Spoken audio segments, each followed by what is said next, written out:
So now we have a brand new song from Margaret Owens. So here we go. And it's called, I think it's called Let It, look at the picture we found for you. Let It Go. Isn't that gorgeous? It's a dandelion. Like dandelions, it's not that Exactly, that's not the same. Let It Go, Margaret Owens.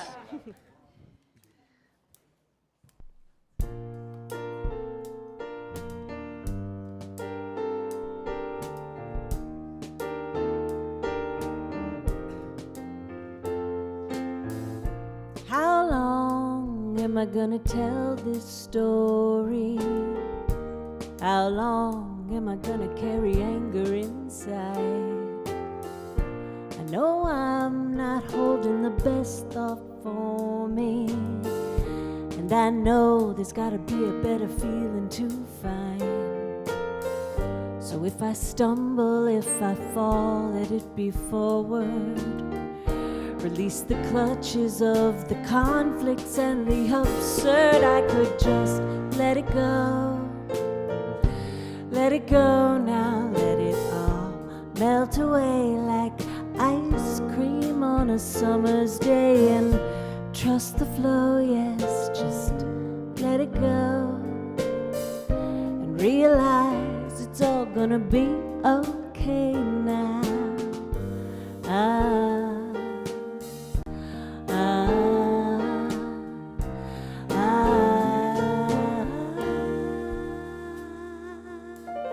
So what if I lose my temper?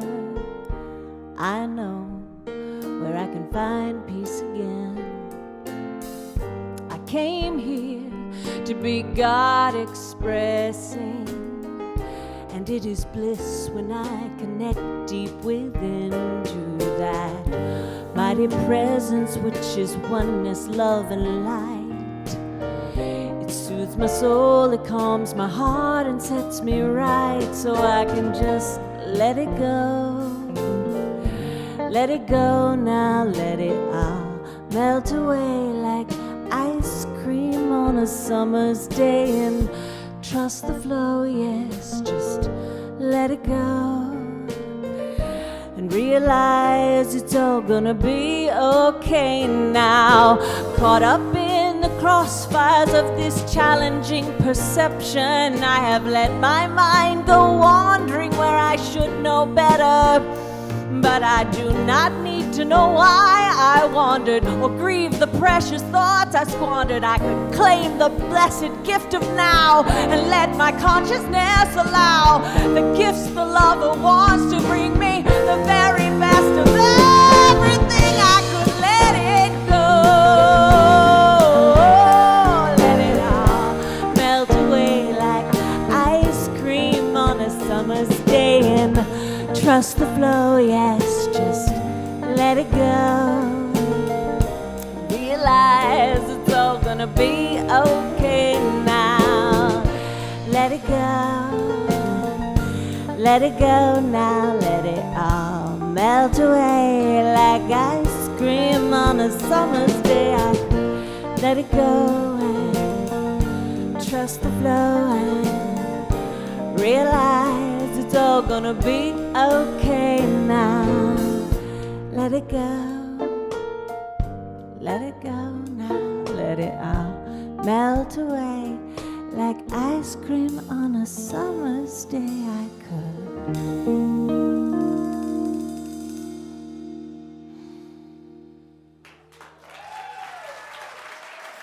Woo!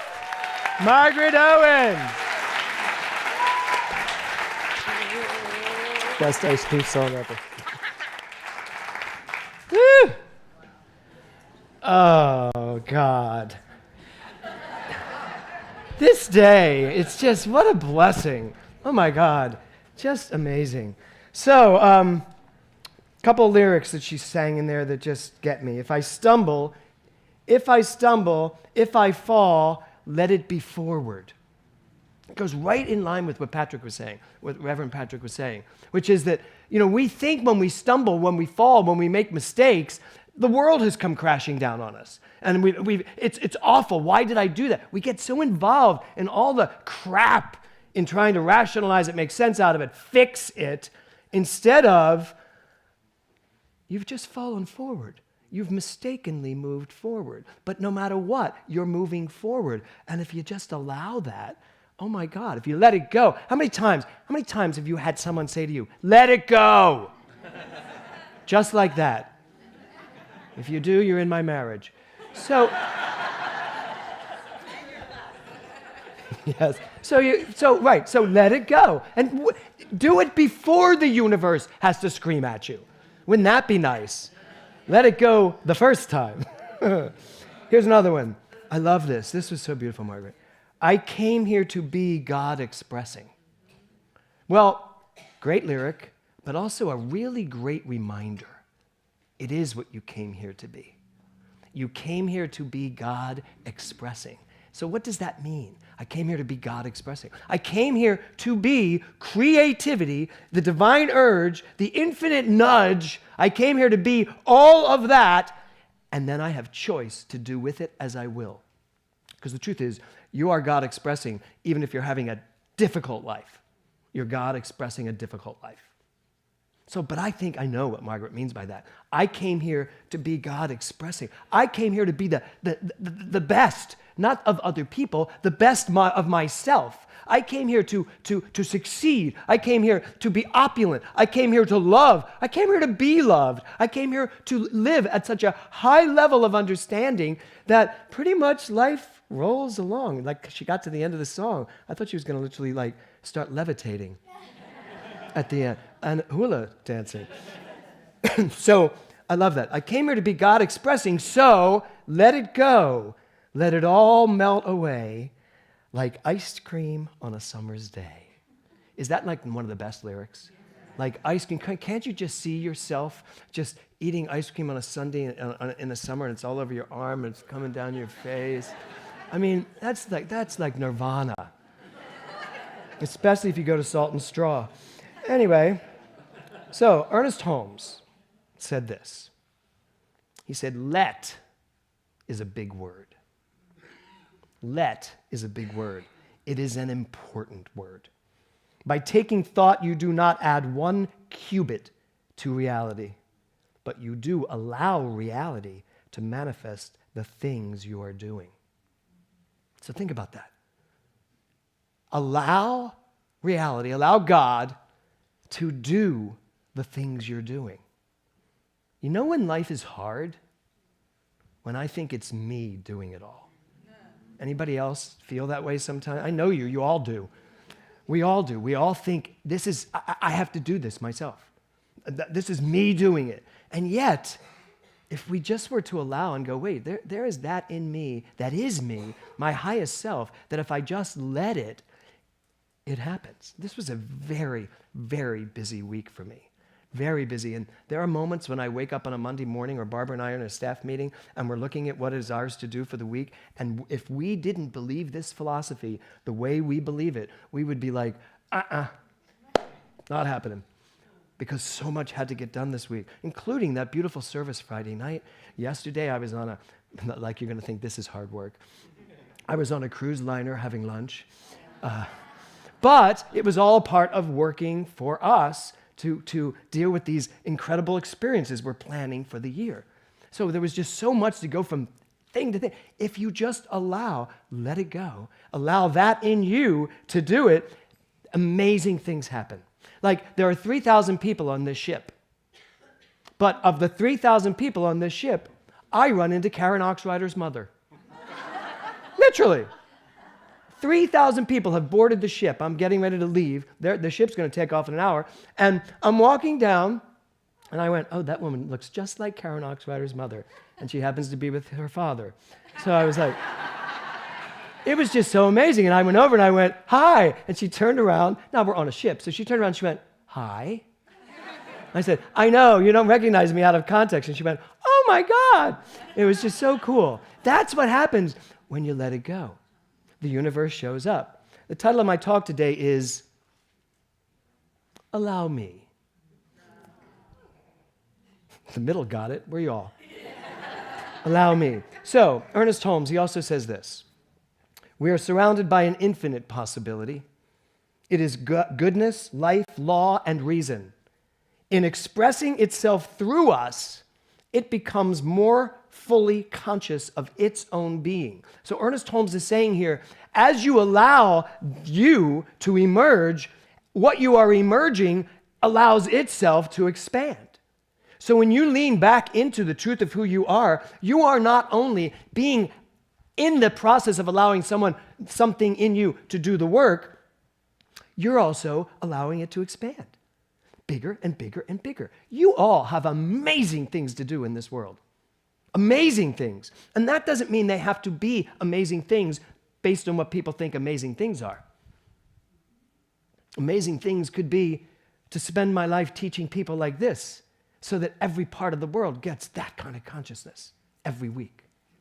Amazing things could be climbing Mount Kilimanjaro. Has anyone done that here?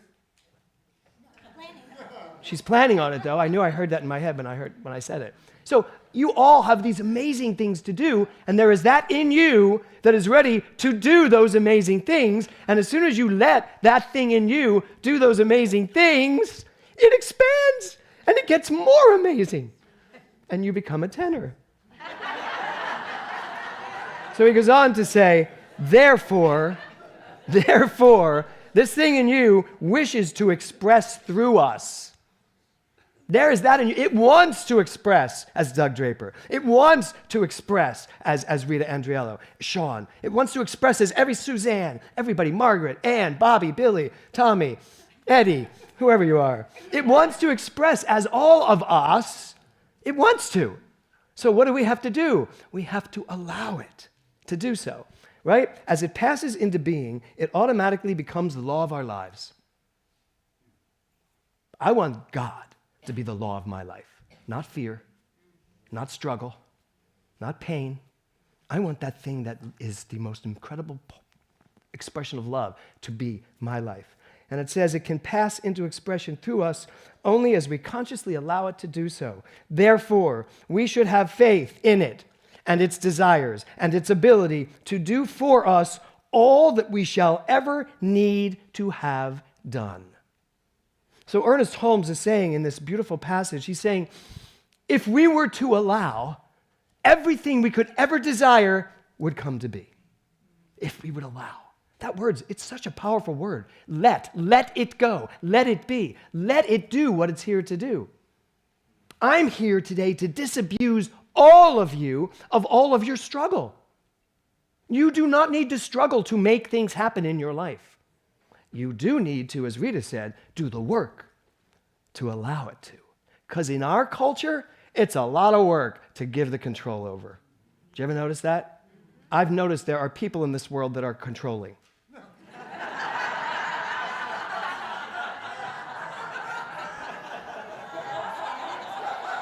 That's all I'm going to say. So, allow me. I have 3 versions of allow me. Version 1 is this. Allow me where we turn to the outside, to the relative world, and we try to control our lives from without. We allow all of this to dictate our lives. And we are allowed, it's like, allow me. It's like from the outside in, the universe is saying, not the universe, from the outside in, the relative facts of the world, and there were a lot of them this week in politics. And they're trying to tell us, allow me to show you what the world is like. And we buy it. We buy into it. We actually believe this stuff. Right? That's number 1. So we allow out there to inform us and get us to direct our lives based on all of that. Number 2 is allow me from the mental equivalent of me, mental equivalent, M-E. However, as I was putting this talk together, I was like, but that's a good thing, isn't it? If I'm allowing my life to be equal to my mental equivalent, isn't that a good thing? Yes and no. Some of you have mental equivalents you do not want to live. Anybody? Yeah. This side's perfect. Just want you to know. Right, Stuart? Yes. So if you allow yourself on the individual level to create your life, and that is what we teach here, You are the individualization of the divine. As so, you get to create from that mental equivalent in your mind. Whatever you are equal to in mind, whatever you believe fully, will show up in form.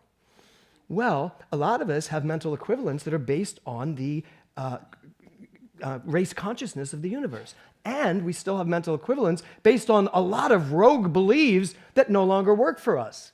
That's what mental muscle is about and why it takes 16 weeks. It's 16 weeks of getting in there and pulling out these beliefs that are still making us live lives that we don't want to live.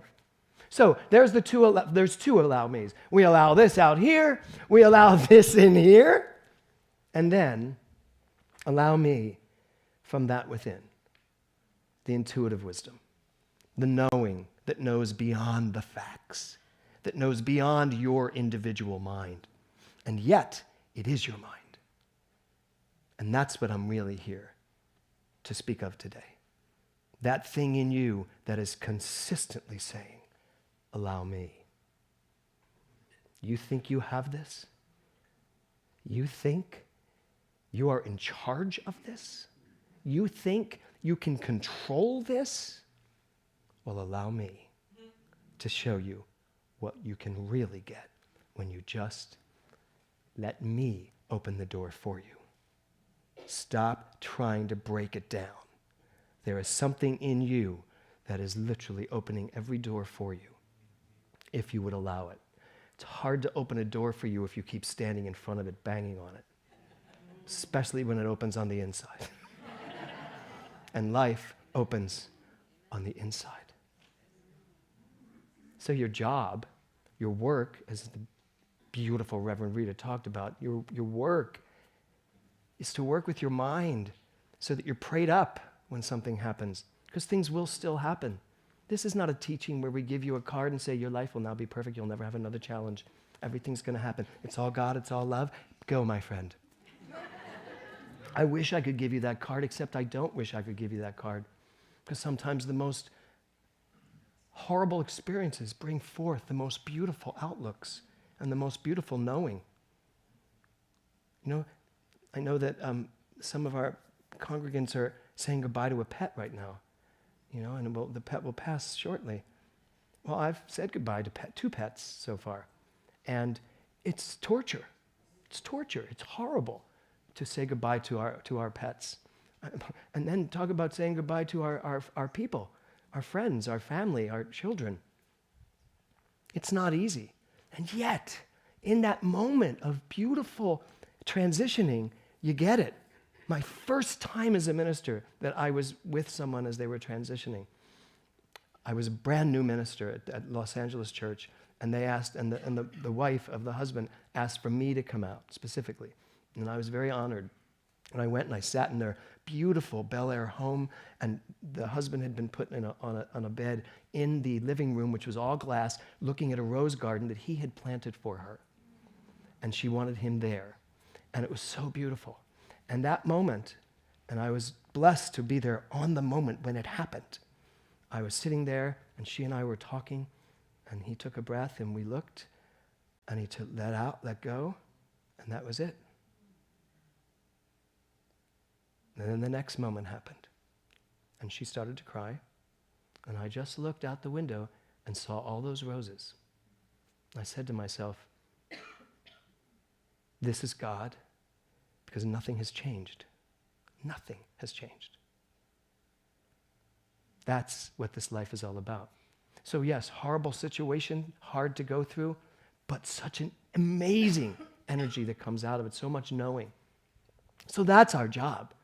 That's who we get to be when we allow, when we actually turn our lives over to something in us saying, allow me. So I'm going to invite you this week to really take the time to notice when you are controlling. Take the time to notice when you somehow just stepped over that line into, I'll do it. Step back and allow someone else to do it. No, allow. I will tell you, last week at our healing circle, which was so beautiful, just so beautiful, there were 40 people there. And we did it right here in the room. But we set up the room in such a way it was a little confusing how to get chairs out. And I started moving the chairs, and everybody was starting to help. And I became, Mr. Control Freak. I was like, sit down, I've got it. I will do all this myself. I'll carry every chair, do it all myself. And there was a moment, and it was Be Present week, so I was being present with my controlling self. And finally, Brad started helping, and I started handing chairs to Brad, and I gave. And what I realized, because Reverend Ursula mentioned it to me. Where are you, Ursula? You're somewhere here. Oh, there you are. Reverend Ursula mentioned it to me. She said, it's so funny. I know you feel like you were controlling, but what I saw was just everybody so wanted to love you and help you. I didn't see it that way. I thought, sit down, I know what I'm doing. So that's what I'm asking you to look at this week. I'm asking you to look at yourself when you start trying to make things happen, you start controlling. See if you can't remember this expression. Becky, see if you can't remember this expression, allow me, and recognize it's something inside of you. So just take those 2 words with you this week, allow me, and know it's that in you that is ready to do whatever you need it to do. Are you all ready to do that? Yes. Then namaste.